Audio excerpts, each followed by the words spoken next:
평생투자 파트너 유튜브 시청을 진심으로 감사드립니다. 주식 관련한 상담을 원하시는 구독자 분들께서는 현재 화면 상단에 표시되는 무료 종목 상담 신청하기를 터치하셔서 성함과 연락처를 남겨주시면 상담 도와드리도록 하겠습니다. 감사합니다. 안녕하십니까. 평생투자 파트너입니다. 5월 15일 화요일입니다. 좀 몇 주 된 것 같은데요. 한동안, 사실 저희의 어떤 입장은 변하진 않고 있습니다. 저희의 입장은 아마 방송을 들으신 분은 다들 아시겠지만, 약세 혹은 횡보, 이 정도의 의견이잖아요. 그렇죠? 그래서 결론은, 그러한 시장에서는, 아예 쉬든지, 휴식을 갖든지, 혹은 아주 비중 작게 단기 트레이딩 정도만 하자, 이러한 기조를 계속 좀 유지하고 있습니다. 오늘 역시도 마찬가지고요. 일단 한번 그 누적 순매수를 한번 보겠습니다. 일단 중요한 것은 외국인의 방향이 돌아서는지를 일단 봐야 됩니다. 일단 현재 보면 외국인들이 쭉 이 빨간색입니다. 외국인들이 이렇게 돼 있잖아요. 이거를 조금 더 단순하게 보면 이런 식의 방향을 갖고 있는 거죠. 일단은 이 방향이 돌아서야 됩니다. 돌아서야 되는 것이고, 그리고 지금 또 하나 중요한 것은 개인들의 방향을 단순화해 보면 현재 이러한 정도의 위치인데요. 이 개인의 방향이 내려와야 되고 외국인들이 들어 올려 줘야지만 무언가가 생겨도 생기는 겁니다. 그래서 그 기간을, 그 구간까지를 좀 매일매일 보셔야 된다라는 생각을 합니다. 생각을 하고, 그 다음에 코스닥도 한번 보면, 일단 심플하게 보면 외국인들은 이렇게 왔다가 잠깐 들어주고 현재 이렇게 오는 정도의 모습이죠. 근데 이것이 외국인들 역시 들어 올려줘야 된다라는 것이고, 그렇죠? 근데 아직은 어제 말씀드렸던 것처럼 아직은 그냥 하락이면 하락이라고 보는 것이죠. 이게 옆으로 갈지 위로 갈지 아래로 갈지 아직 무언가가 생기기 전 2단계잖아요. 그죠? 요 단계. 그렇기 때문에 아직은 하락 중에 있다. 외국인들의 매도 중에 있다라고 보면 좋고, 그다음 또 하나는 개인들이 현재 이렇게 계속 순매수 중이거든요. 이게 꺾여야 된다. 그 전까지는 지수가 제대로 힘을 받으면서 주도주가 나오면서 지수가 힘을 받고 가는 이런 모습이 나오기는 좀 힘들 것 같습니다. 지금 최근에 여러 가지 사실 기업 호실적들이 많이 나오고 있어요. 지금 실적. 하루하루가 실적들이 좋게 나오는 게 많거든요. 근데 이게 지금 아무 상관이 없어요. 아무것도 반응을 하지 않아요. 지금 좋은 실적들이 나오는 기업들이 꽤 있는데 지금은 괜히 언급하는 것도 죄송스러울 정도로 주가는 계속 깨져 있는 정도의 흐름입니다. 그래서 일단 우리가 이런 상황에서 해야 될 것은 뉴스를 보기보다는 여러 번 말씀드리지만 지수 그 자체의 방향을 믿고 그 지수가 올라서지 않는 이상, 외국인들이 매도해서 매수로 전환되지 않는 이상 뉴스는 의미가 없을 수가 있습니다. 그렇죠? 그리고 호실적 되는 기업들을 항상 계속 좀 봐야 됩니다. 호실적 기업들은 왜 봐야 되냐면 하방에 대한 일단은 어떤 안전판이라고도 좀 보여지는 거예요. 더 이상 빠지고 싶지만 단순 수급에 의해서 조금 변화될 수는 있지만 실적이 좋은 것들은 언젠가는 다시 한번 또 반등을 할 수 있습니다. 그래서 그것들이 지수가 살아날 때 실적이 좋은 것들이 1차적으로 이제 튀어 올라가는 이런 모습들을 볼 수 있을 겁니다. 그래서 좀 아쉽습니다. 일단은 실적들이 좋은 종목들이 계속 나오는데 지수가 하락한다. 그러면 이쪽을 믿고 따르는 겁니다. 이쪽이 돌았으면 여기 좋은 놈들이 가장 먼저 올라갈 것이다 라는 것을 믿고 지금은 급할 필요가 전혀 없다 라는 것이고요. 일단 보면 이것을 한번 볼게요. 보면 잠시만요. 일단 보면 오늘 저는 요런 화면 제가 자주 꼭 보는 것들은 뭐냐면 ETF로 이렇게 업종 혹은 섹터를 이렇게 분리해서 따로따로 봅니다. 보통 이렇게 따로따로 보고 그 다음에 한쪽 현에는 코스피 지수 시가총액 뭐 1등에서 한 50등 정도까지를 꼭 펴놓고 봐요. 항상. 그러니까 내 종목은 당연히 봐야겠지만 ETF 그날의 어떤 상승 업종과 하락 업종을 꼭 반드시 보고 코스피의 시총 1등에서 50등 그 다음에 코스닥의 시총 1등에서 50등까지를 항상 이렇게 좀 펴놓고 계속 봅니다. 결국엔 시가총액 상위주들이 지수를 영향을 좀 많이 주죠. 그런 영향도 있고 어떤 주도주들이 기다리고 반등을 준비하는지 역시도 좀 봐야 되기 때문에 이렇게 보고요. 근데 오늘 같은 경우는 어제 제가 말씀드렸던 거가 기억나시나요? 그 주도주와 테마주의 이야기. 주도주와 테마주. 그렇죠? 그 중에서도 최근의 상황은 주도주가 부재한 상황. 이쪽이 현재는 없다라고 좀 보여집니다. 어제도 그러한 이야기를 좀 드리긴 했는데요. 오늘 일단 양대 지수를 보면 코스피도 0.7% 정도 하락.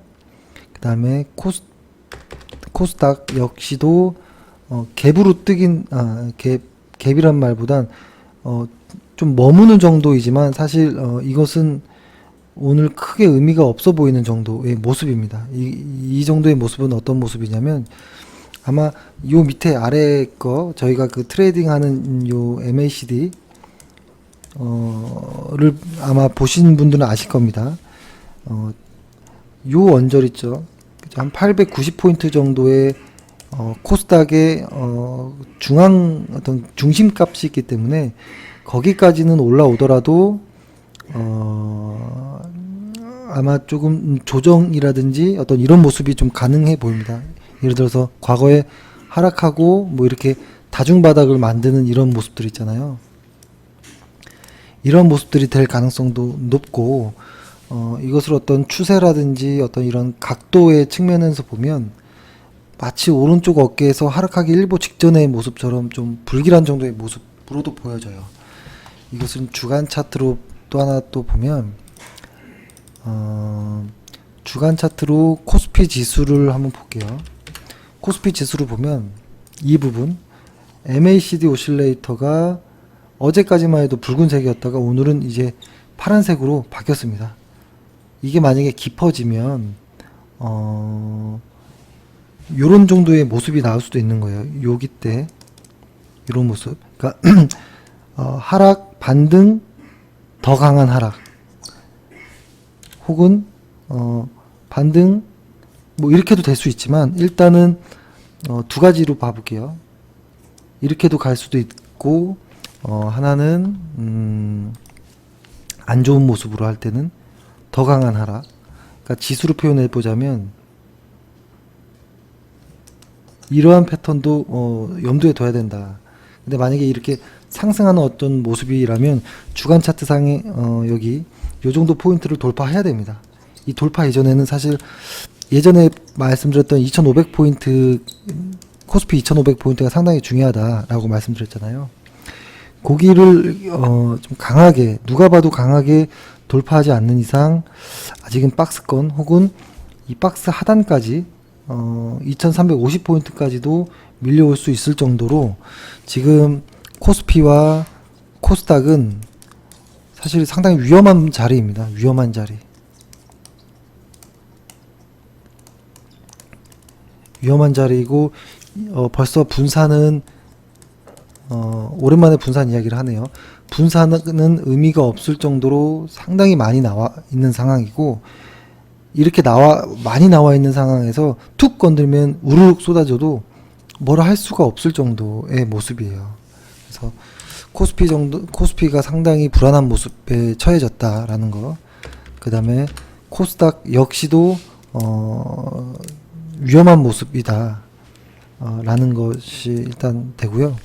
그것이 이번 주 정도까지 어떻게 될지는 확실하진 않아도 미국 시장도 8거래일 정도 연속 상승하고 이제는 좀 쉬어주고 갈 것 같긴 하거든요. 우리 시장도 이번 주는 아마 조금 쉽지는 않을 것 같다라는 생각. 이렇게 쉽지 않고 어렵다라고 생각이 들 때는 대응하는 방식은 휴식입니다. 휴식.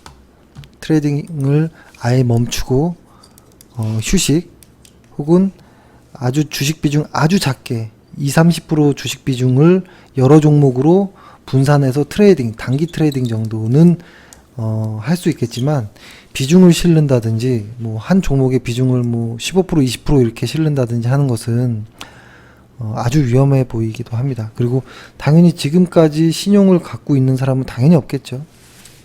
신용 이야기는 예전부터 말씀드렸죠. 신용은 상환해야 된다라는 거. 그리고 오늘 특이한 점도 하나 좀 있었는데요. 일간 차트로 한번 이것을 볼게요. 일간 차트로 보면 지수가 다 하락했는데, 오늘 상승한 업종은 여기 이 ETF를 한번 보시면 알겠지만, 상승한 업종은 여행 레저 쪽, 그 다음에 건설 조금, 그 다음에 미디어 컨텐츠, 뭐 헬스케어, 혹은 뭐 바이오 아주 살짝. 이게 보면 이전의 주도주들이었죠. 주도주들. 그죠? 기억나시죠? 얼마 되지 않은 상황입니다. 요 언저리까지의 지금 이렇게 횡보하고 있었지만, 이 언저리까지의 주도주들이 뭐 여행주들을 괜찮았었고, 건설은 최근에 나온 거긴 하지만, 그죠? 미디어 컨텐츠도 괜찮았었고, 헬스케어, 뭐 바이오 이쪽 강했었고, 그죠? 이런 주도주들인데요. 주도주들이 오늘 조금씩 반등을 했고요. 반등을 했고, 코스닥을 보면 코스닥 시총 상위주들이 상당히 많이 좀 올랐어요. 여기 보면 셀트리온, 바이로메드 좀 많이 올랐죠. 그리고 퍼러비스는 MSCI 지수에 편입됐다라는 소식과 함께 좀 분위기가 좋은 모습이고요. 퍼러비스는 아직 방향이 정해지진 않았습니다. 지금 성급할 필요가 없고요. 시총 상위주들이 조금 이렇게 상승하는 모습이 좀 나왔습니다. 그리고 코스피를 보면, 코스피는 시총 상위주들이 전멸이죠. 거의 전멸. 그렇죠? 삼성 바이오로직스와 셀트리온, 이전의 주도주들, 얘네들만 5%씩 올라줬고, 정리해 보면 지수가 하락하는데 과거의 주도주였던 것들이 상승했어요. 이게 맞지가 않죠. 과거의 주도주들이. 이게 진짜 주도주라면 지수가 올라갔어야 되는 거죠.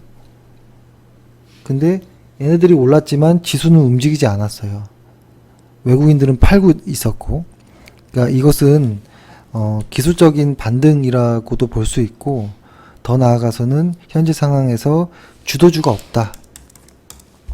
주도주가 없는 상황. 사실 이런 상황이 가장 어려운 매매 구간입니다. 지수는 올라가다가 멈추고 하락하는 이런 과정 안에서 이렇게 번쩍번쩍 올라오는 이런 구간들에서 과거에 주도주들이 이런 곳에서 반등을 하는 모습들이 보일 때가 있거든요. 이럴 때는 보통 매수가 아니라 빠져나오는 전략입니다. 빠져나오는 전략.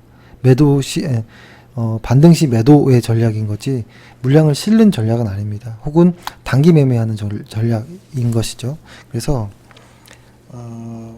사실 이런 경우가 가장 매매하기 어려운 경우입니다. 어려운 경우이고, 그러니까 우리가 확실히 해두자라는 것은 일단 주도주가 없다라는 것은 지수가 갈 수 없다라는 의미입니다. 그러니까 과거에 이렇게 상승했던 주식이 하락을 하는 과정에서, 다시 한번 말씀드리면 과정에서 이렇게 반등하는 구간이 나올 수 있지만 추세적으로는 하락이라고 보는 게 맞겠죠. 이럴 때는 물린 분들은 빠져나와야 되는 상황인 것이고, 그렇죠? 신규 진입자들은 단기로 하거나 아예 매매 안 한 것이 훨씬 더 좋을 수 있을 것 같습니다. 그래서 이러한 시장은 과거에 주도주들이 새로운 주도주가 나오기까지 이렇게 횡보 혹은 하락 이런 모습들이 나옵니다. 보통 이렇게 하락 혹은 새로운 주도주 나올 때까지 이렇게 횡보. 그래서 보통 과거의 큰 주도주들이 시장에서 퇴출될 때는 6개월에서 한 9개월 정도가 걸립니다. 길게는 12개월까지도 가고요. 이건 통계적으로 제가 조사해 본 결과이고요. 이런 거죠. 과거의 주도주들이 쭉 오르다가 이것이 꺾인다고 해서 바로 이렇게 내려가지 않는다라는 겁니다. 보통 과거의 진짜 주도주들은 쭉 올라갔다가 꺾이는 듯 이렇게 가는 경우가 많은데요. 이 고점에서 하락이 본격적으로 시작되는 구간이 한 6개월에서 9개월 정도가 통계적으로 가장 많았다라는 겁니다. 그러면 지금은 이런 정도의 구간 안에 이러한 번쩍번쩍 이렇게 반등하는 정도의 모습으로 일단 저는 보입니다. 그렇게 보이고, 그렇기 때문에 저희 역시도 현재 주식 비중이 15% 정도밖에 되지 않은 이유이죠. 얼마 전에 매도하고 단기 트레이딩으로 세 종목씩 5%씩 매수를 했지만 좋지 않습니다. 현재 상황 자체가. 그래서 이런 모습. 그래서 이 큰 그림에서의 저희의 입장은 이게 아직 변하지 않았기 때문에 뭐 또 어떤 무언가의 공격적인 매수나 이런 건 없습니다. 없고 오히려 조금 더 조심하고 긴장을 좀 하려고 하는 부분이 많습니다. 예를 들어서 한번 볼까요? 과거의 주도주들이 어떻게 하락을 마무리했는지 뭐 쭉 보면 예전에 뭐 아모레퍼시픽도 한번 볼까요? 자주 뭐 예를 들어 들긴 하지만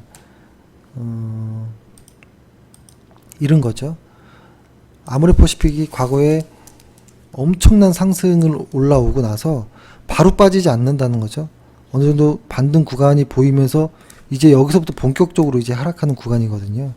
요때가 6월, 그러니까 7월부터 해가지고 요때가 9월이거든요. 거의 1년 정도까지 횡보 이후에 하락했던 모습이에요.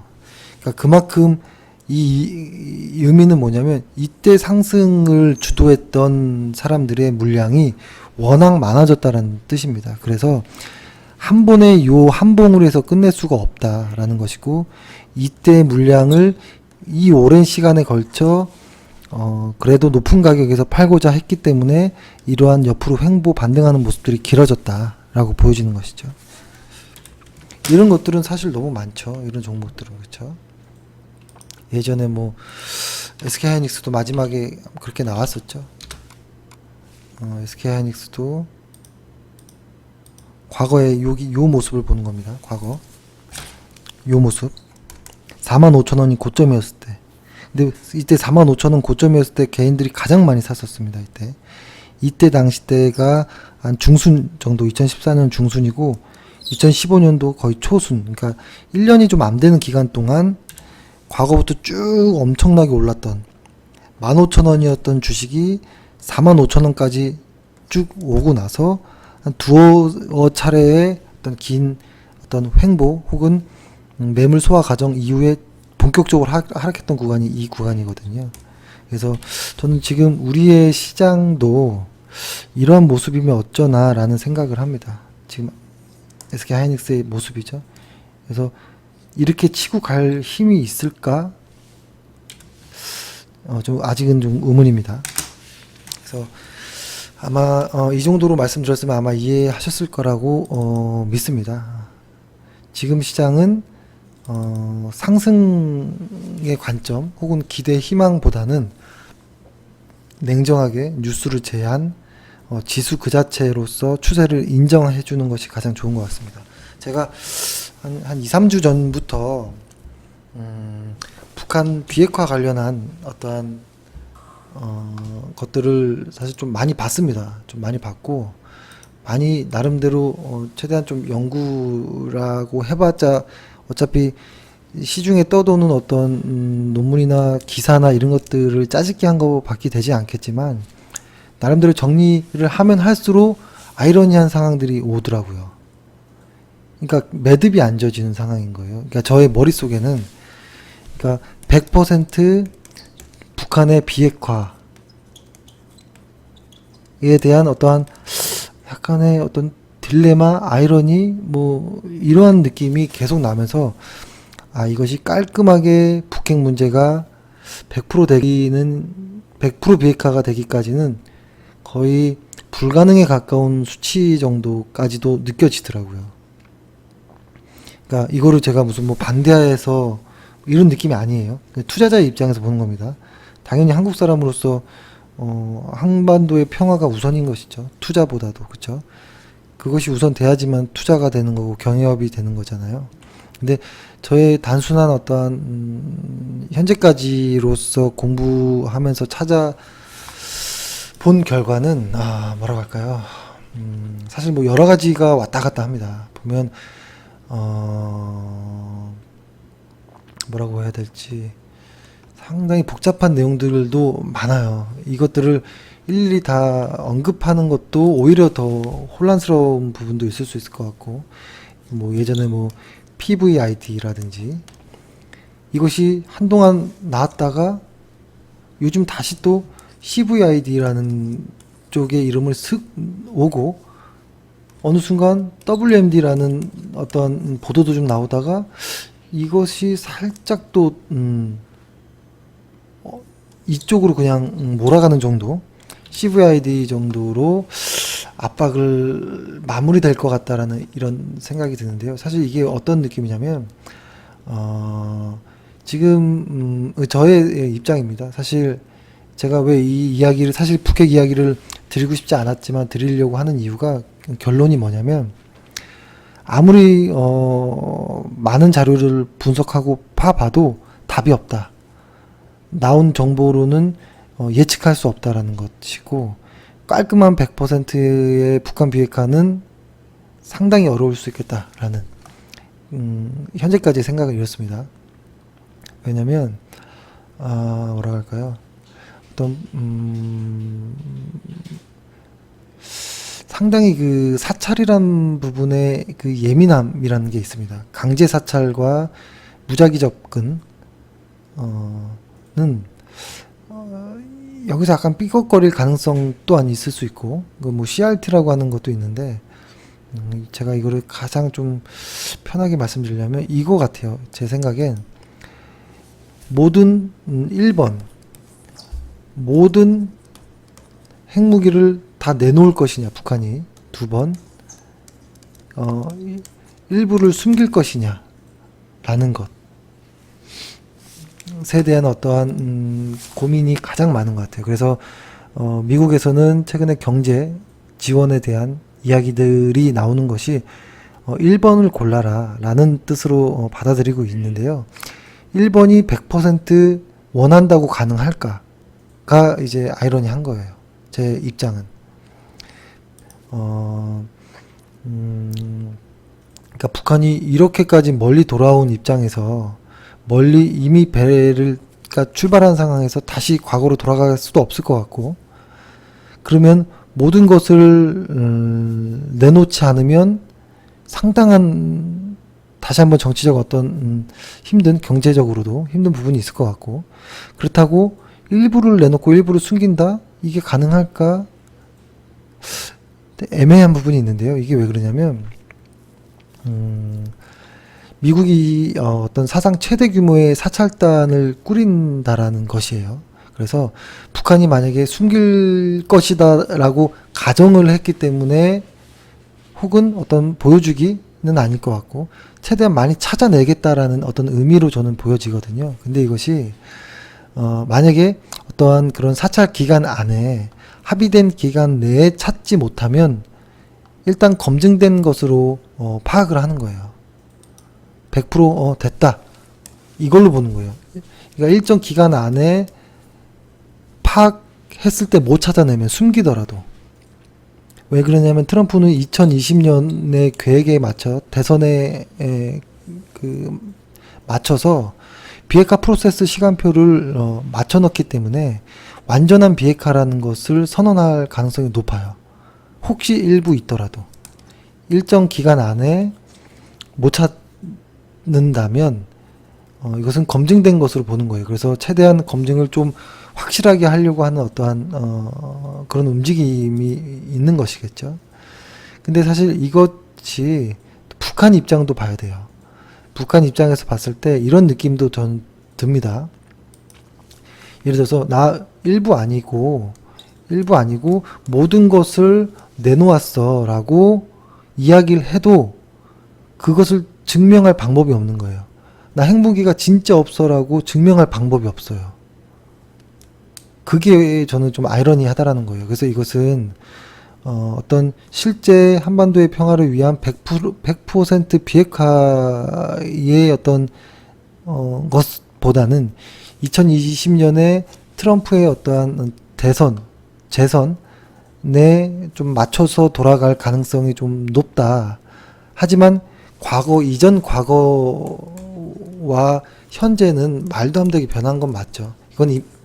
이거는 상당히 역사에 남을 정도의 어떤 사건인 것이죠. 하지만 이것은 언제든 정치적 논리로 노이즈를 만들기 충분한 어떠한 여지가 항상 존재한다라는 생각을 합니다. 참 슬픈 일이죠. 왜 슬픈 일이냐면 예를 들어서 과거 이스라엘의 모습을 생각해 보는 거예요. 예를 들어서 지금 현존하는 사실상 핵보유기라고 하면 미국, 영국, 프랑스, 러시아, 중국이 있죠. 그 다음에 인도, 파키스탄, 그 다음에 이스라엘, 그 다음에 현재 북한, 뭐 이런 정도로 좀 보여지는데요. 일단 이스라엘과 좀 흡사하게 진행될 가능성이 좀 있지 않을까라는 생각. 그러니까 북한에서는 경제적인 어떤 지원을 받는 거는 확실한 것 같고요. 그 북한이라는 이 공간에 한국, 영국, 프랑스, 러시아, 중국 이 위에 적어놓은 이들이 모두 다 지금 쟁탈을 벌일 거예요. 무언가가 떨어지기를 혹은 어떤 경제적으로 이득이 날 부분에 대해서 한국보다 더 심하게 들어올 거라고 좀 보입니다. 그럴 여지가 충분하고요. 그래서 현재 남북 경협 관련한 한국에서 북한의 모든 것을 마치 우리가 다 공동으로 개발해서 이득을 얻을 것이고 라고 생각하는 건 아직 좀 제 생각에는 여태까지 과거의 사례들을 보면 너무 조금 마음 편한 생각인가 라는 생각도 들어요. 이들이 가만히 있을까 라는 생각을 합니다. 여기에 최근에 일본까지 끼려고 하는데 일본을 자꾸 탈락시키려고 하죠. 북한에서는. 그렇죠? 근데 그런 의미로 사실은 좀 생각도 들고 또 하나는 이스라엘 같은 경우에는 1970년대 핵무기를 한 200기 정도를 보유한 것으로 알려지고 있어요. 하지만 대외적으로는 핵무기를 보유하고 있지 않다고 말을 합니다. 하지만 이스라엘의 주장과 무관하게 주변의 중동 국가들은 이스라엘을 핵 보유 국가로 인지하고 있어요. 그것이 상당히 중요한 의미입니다. 인지하고 있다. 이스라엘을 인지 핵보유국으로 여기고 있다라는 건데요. 이게 어떤 느낌이냐면 북한도 마찬가지라는 생각도 들어요.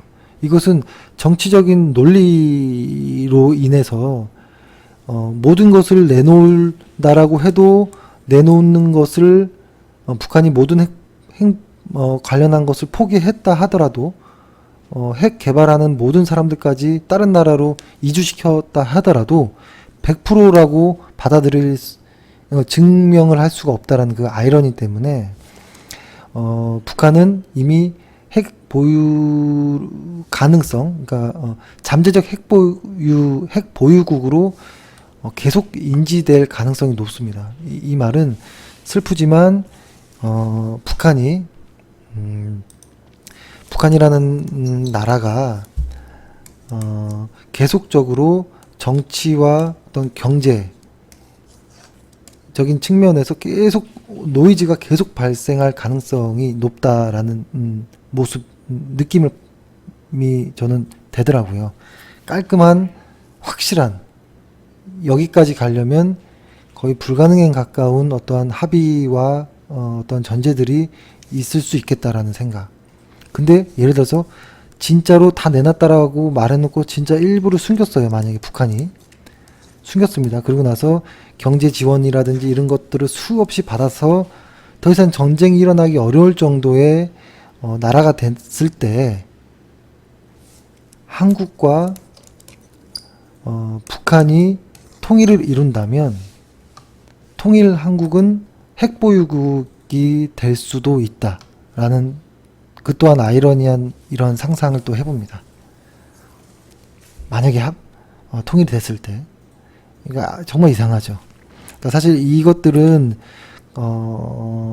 강대국들의 어떤 논리에서 만들어지고 무너뜨릴 수도 있는 어떠한 약점들이 항상 존재하는 것들입니다.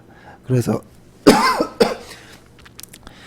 그렇기 때문에 투자자의 입장에서 볼 때는 지금의 남북 경협주를 주도주가 아닌 테마주로 인식할 수밖에 없는 구조적 한계가 있을 수 있습니다.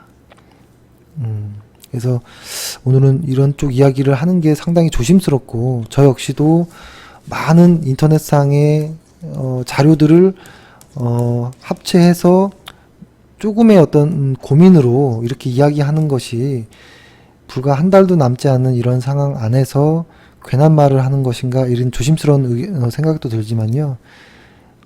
저의 개인적인 어떤 이런 단순한 어떤 이런 생각으로는 진짜 깔끔하게 그 누구 하나도 의심 없이 완벽하게 비핵화가 한반도의 비핵화가 될 수 있을까? 한반도의 비핵화가 돼서 나중에 통일하는 것 혹은 핵보유국으로서 통일한국이 되는 것, 먼 미래에는 사실 좀 따져볼 것들도 있을 수도 있다. 그러니까 제 말의 발언이 상당히 위험하다는 걸 알고 있습니다. 알고 있지만 이것은 아마 저의 방송을 들으셨던 분이라면 아실 겁니다. 정치적 성향은 저의 정치적 성향은 을 배제하고 투자자의 입장에서 말씀드리려고 최대한 노력한 것입니다. 그렇다면 우리는 지금 뭐 해야 되나? 이거 고민해야겠죠. 우리는 뭐 해야 되나? 이것만 말씀드리고 끝을 내보면 다들 아실 겁니다. 이제 우리는 뭐 해야 될지 이거를 한번 보여드릴게요.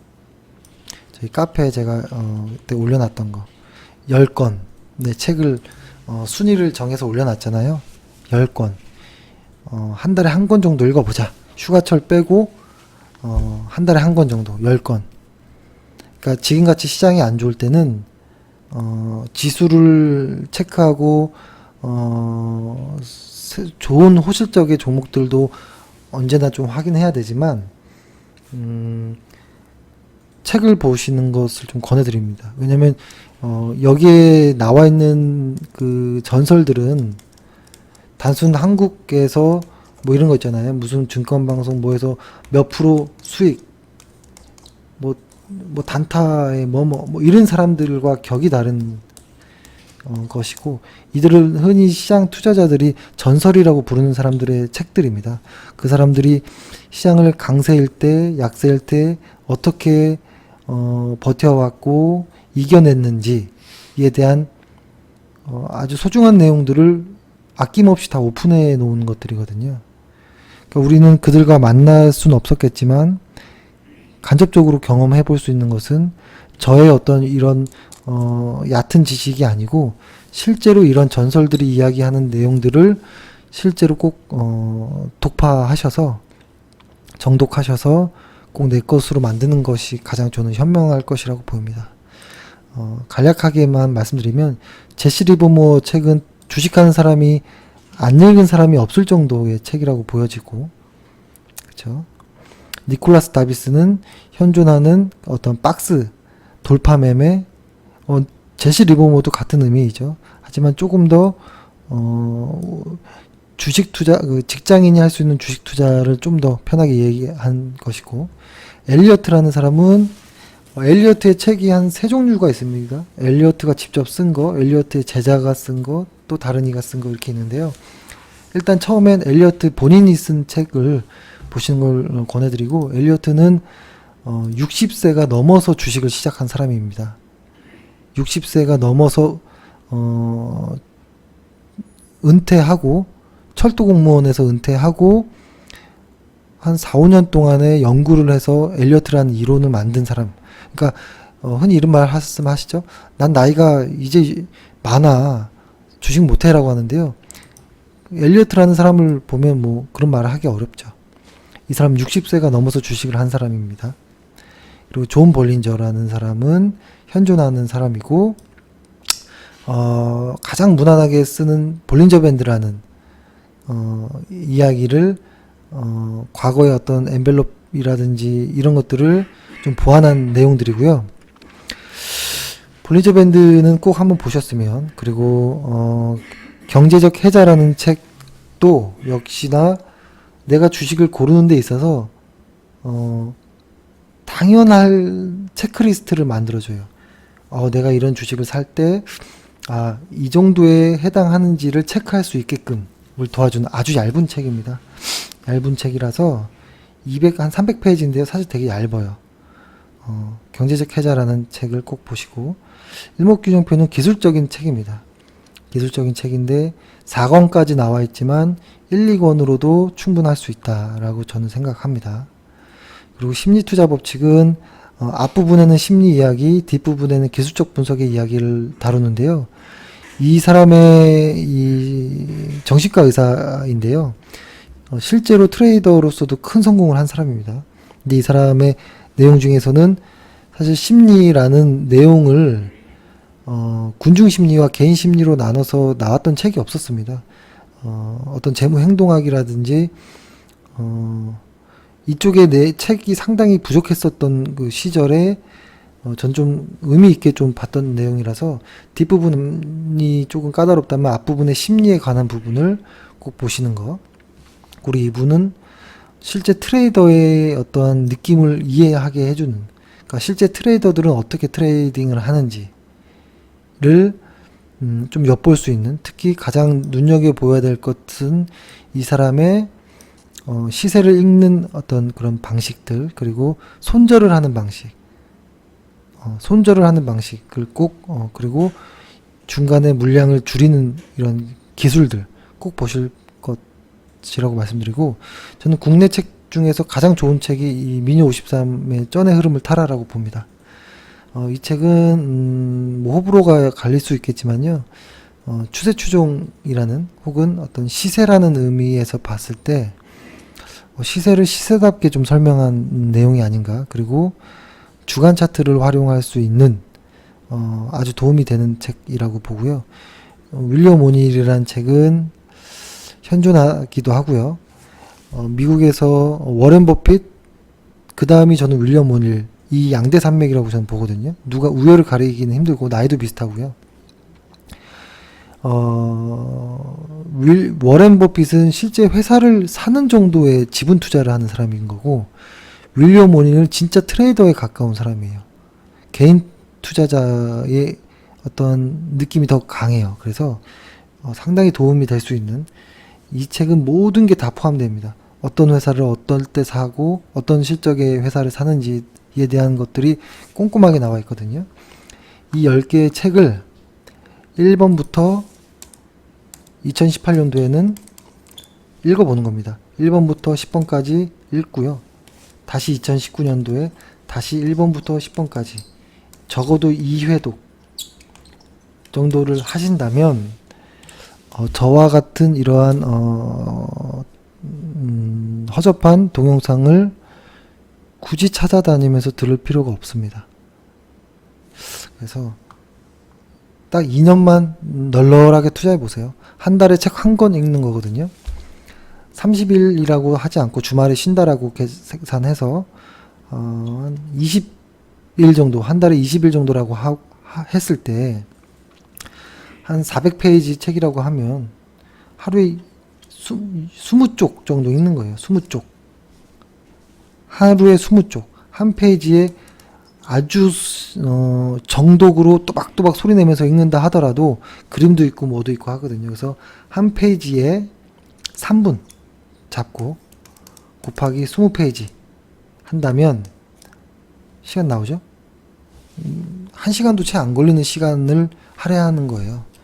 이 정도 주식하면서 투자해볼 가치가 있다라고 봅니다. 그리고 혹시 나는 눈이 너무 아파라고 하면 이렇게 이 책들을 보면 이북이라고 나와 있어요. 이북을 아마 뭐 자녀분이라든지 좀 해서 이북을 구매해서 이북에서 보면 자동으로 읽어주는 기능이 있거든요. 이걸로 이렇게 보셔도 돼요. 그리고 그 차트는 실제로 보면서 읽어주는 기능으로 틀어놓고 산책하면서 왔다 갔다 하면서 이제 반복하면서 읽는 거 아주 좋은 방식 같아요. 그래서 실제로 보셔도 좋고 이북을 통해서 읽어주는 기능으로 자동으로 읽어도 되고 뭐 있습니다. 그래서 이 말씀을 드리는 이유는 주식을 저도 너무 하고 싶지만 지금은 그런 단계는 아닌 것 같다라고 보여지고 이러한 어떠한 패턴 그리고 이러한 어떠한 기조는 주간 차트에서 MACD 오실레이터가 이 기준선을 돌파할 때까지는 좀 유지될 것 같아요. 여기를 빨간색으로 이렇게 빨간색으로 툭 튀어 올라와서 이렇게 점점 커질 때, 그러니까 이런 모습이 생기기 전까지는 일단은 긴장을 하고 있을 것 같습니다. 네, 사실 이게 빨간색으로 변한다고 그 다음에 다 해결되는 건 아니에요. 월간 차트가 돌아가야죠. 월간 차트가 돌아가야 되거든요. 이 월간 차트의 강한 하락이 이렇게 반등해서 올라가려면 어느 정도의 시간이 꽤 걸리겠다라는 생각을 합니다. 실제 매수 타이밍은 여기부터겠죠. 이 시간 지난 이후 왔다가 가면서부터. 그래서 신용 매매 하시는 분들은 심리에 부딪혀서 주식을 망칠 것이고요. 지금은 제약바이오에 물린 분들도 선택하기가 상당히 어렵습니다. 바로 테마주, 건설주로 가려고 했더니 내 종목은 물려있고 여러가지 복잡한 상황들이 있을 건데요. 지금은 저희도 트레이딩을 많이 하고 있지 않기 때문에 혹시 그러한 궁금증이나 고민이 있으시면 저희 회사에 전화하시면 관리자가 돈 받지 않고 무료로 좀 고민을 조금 어느 정도 해소해 줄 수 있는 도움을 드릴 겁니다. 1588-5380 회사로 그냥 편하게 주식에 대한 이런저런 고민들 상담해 보면서 좀 지금의 어떠한 방식을 지금의 시장을 좀 슬기롭게 잘 헤쳐나갔으면 좋겠습니다. 네. 일단 오늘은 이 정도로 마무리를 하고요. 예. 오늘 하루 고생 많으셨습니다. 감사합니다. 평생투자 파트너 유튜브 시청을 진심으로 감사드립니다. 영상 보시기 전에 안내 말씀 하나 드리겠는데요. 주식 종목이나 앞으로 주식을 어떻게 해 나아가야 할지 고민이 많으신 분들은요. 언제든지 저희 대표번호 1588-5380 번호 있잖아요. 네, 이쪽으로 연락을 주시면은 저희가 성심성의껏 상담 드리도록 하겠습니다. 아니시면은 저희 평생투자 파트너 홈페이지 접속을 하셔가지고요. 그 오른쪽 상단에 여기 무료 체험 신청 버튼 눌러주시고 요 아래쪽에 성함과 연락처 남겨주시면은 저희가 또 상담 순차적으로 드리도록 하겠습니다. 감사합니다.